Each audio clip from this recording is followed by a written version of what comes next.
اگلا آرٹیکل ہے جی عطا الحق قاسمی صاحب کا، کنے کنے جانا بلو دے کر۔ آغاز کرتے ہیں مولانا عطا الحق قاسمی صاحب، مولانا بے کنار گڑگانوی اگرچہ مزاجن بہت خشک واقع ہوئے ہیں، ان کے اس کے باوجود ایک طویل عرصہ سے مجھے ان کی نیاز مندی کا شرف حاصل ہے۔ یہ ان کی مہربانی ہے کہ جب وہ میرے ساتھ ساتھ ہوتے ہیں تو کچھ دیر کے لیے اپنے خول سے نکلنے کی کوشش ضرور کرتے ہیں۔ اس کے علاوہ ان کا ایک اضافی کرم یہ بھی ہے کہ وہ میری الٹی سیدھے باتیں بھی سن لیتے ہیں اور ان کا برا بھی نہیں مناتے۔ گزشتہ روز ان سے سر راہ ملاقات ہوئی تو میں انہیں ایک کیفے میں لے گیا۔ میں نے چائے کے ساتھ پیٹنز وغیرہ کا آرڈر دینا چاہا تو مجھے منع فرما دیا اور کہا مجھے کھانسی ہے۔ ڈاکٹر نے چکنائی والی چیزوں سے پرہیز کا کہا ہے۔ میں نے پوچھا کس کا علاج کرا رہے ہیں؟ بولے ہمارے محلے کا ایک ڈاکٹر ہے، مجھ ناکارہ خلق کی عقیدت مند ہیں، انہی کے زیر علاج ہوں۔ وہ مجھے ایک کف سرپ دیتے ہیں جس کی ایک خوراک ہی سے مجھے کافی افاقہ ہوتا ہے۔ میں نے ہنستے ہوئے کہا حضرت کیف سرپ کی ایک خوراک کو خوراک نہیں پیک کہتے ہیں۔ پوچھنے لگے یہ پیک کیا ہوتا ہے؟ میں نے کہا وہی جس کے پینے سے آنکھیں بند ہونے لگتی ہیں۔ فرمایا آپ نے اچھا کیا بتا دیا، ورنہ تو میں اکثر سونے سے پہلے کف سرپ کے 3-4 پیک معاف کیجیے گا خوراک لے لیا کرتا تھا۔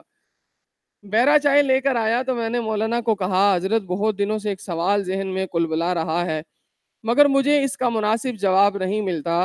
بولے آپ بتائیں، ممکن ہے میں آپ کا خلجان دور کر سکوں؟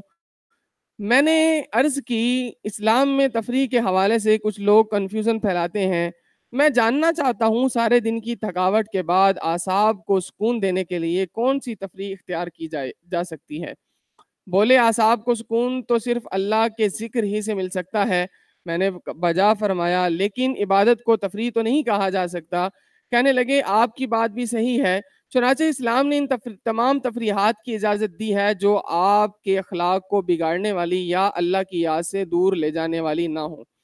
میں نے پوچھا ایسی کون سی تفریحات ہیں؟ مولانا کچھ دیر سوچتے رہے اور پھر بولے آپ ماشاءاللہ عاقل بالغ ہیں، آپ اس ضمن میں خود فیصلہ کر سکتے ہیں۔ اس پر مجھے کچھ حوصلہ ہوا، چنانچہ میں نے پوچھا کیا ہم ہلکی پھلکی موسیقی سن سکتے ہیں؟ فرمایا ہرگز نہیں، یہ اسلام میں حرام ہے۔ میں نے عرض کی جس موسیقی کی میں بات کر رہا ہوں وہ نہ تو اخلاق بگاڑنے کا سبب بنتی ہے اور نہ اللہ کی یاد سے دور لے جانے والی ہے۔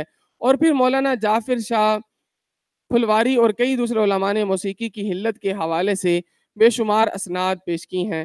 اس پر حضرت نے خوش غمی نظروں سے مجھے دیکھا اور فرمایا تو پھر یہ سوال آپ مجھ سے کیوں کر رہے ہیں؟ انہی سے کریں جنہیں آپ فہم دین میں مجھ سے بہتر خیال کرتے ہیں۔ میں حضرت کو ناراض کرنا افورڈ نہیں کر سکتا تھا کیونکہ میرے دل میں ان کے لیے بے کنار احترام ہے۔ چنانچہ میں نے موسیقی کا باب وہیں بند کیا اور کہا چلیں چھوڑیں، میں اگر فارغ اوقات میں فوٹوگرافی کا مشغلہ اختیار کروں تو کیا اسلام اس کی اجازت دیتا ہے؟ بولے اسلام میں فوٹوگرافی حرام ہے۔ میں نے کہا لیکن حضرات تمام علماء کرام بڑے شوق سے تصویریں اترواتے ہیں اور اگر اخبار میں ان کی تصویر شائع نہ ہو تو شکایت کرتے ہیں۔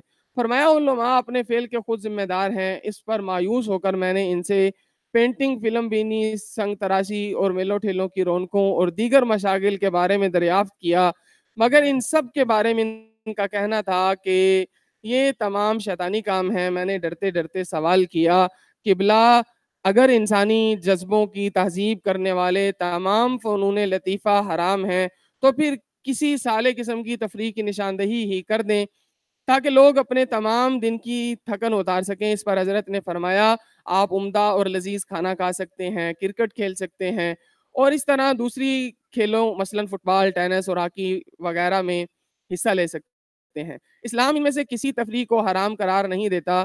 میں نے پوچھا اگر کسی شخص کو ان میں سے کسی بھی تفریح کے ساتھ کوئی رغبت نہ ہو تو اس لیے جن وسائل کی ضرورت ہے وہ اسے مہیا نہ ہوں اور اس کی صحت اجازت نہ دیتی ہو تو وہ کیا کرے؟ میں نے محسوس کیا میرے اس سوال پر حضرت پہلی دفعہ بدمزہ ہوئے ہیں، چنانچہ بولے یہ تو آپ کٹ حجتی پر اتر آئے۔ چنانچہ میں نے مزید کٹ حجتی مناسب نہ سمجھی اور سوال کا رخ موڑتے ہوئے پوچھا ساز و آواز کے ساتھ منعقد ہونے والی محفل سماع کے بارے میں آپ کا کیا خیال ہے؟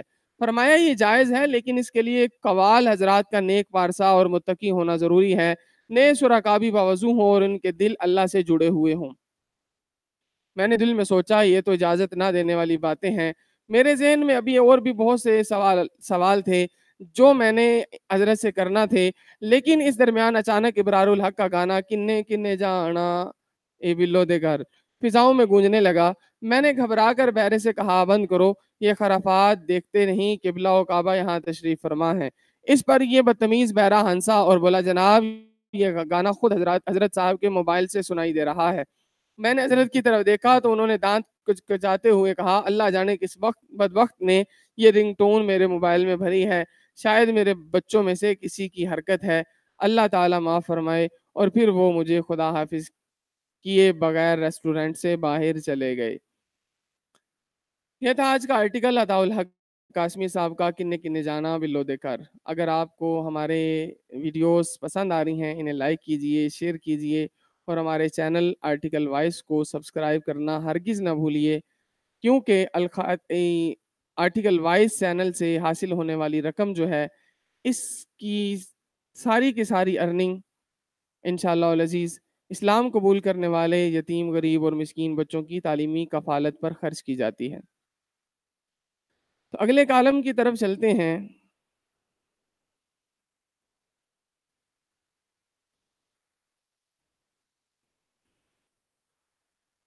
اگلے کالم کا آغاز کرتے ہیں جی ہارون رشید صاحب کا لکھا ہوا کالم ہے مرد آزاد۔ اگر آپ نے ابھی تک ہمارا چینل سبسکرائب نہیں کیا تو اسے سبسکرائب ضرور کر لیجئے تاکہ ہم یتیم غریب اور مسکین بچوں کی تعلیمی کفالت میں بہتری لا سکیں۔ ہارون رشید صاحب کے آرٹیکل کا نام ہے مرد آزاد۔ لکھتے ہیں کتنی ہی خامیاں ہوں اور کتنی ہی غلطیاں اس نے کی ہوں، حکمت یار مرد آزاد ہے۔ رحمت للعالمین صلی اللہ علیہ وسلم کی امت کو وہ آزاد دیکھنا چاہتا ہے، یہی اس کا جرم ہے۔ اس لیے مغرب اور مغرب سے متاثر دانشوروں کا ہدف رہتا ہے۔ خلوت میسر آئی تو پہلا سوال یہ کیا کہ آپ کی صحت اچھی ہے؟ جواب ملا ہاں الحمدللہ۔ پھر وہ میری طرف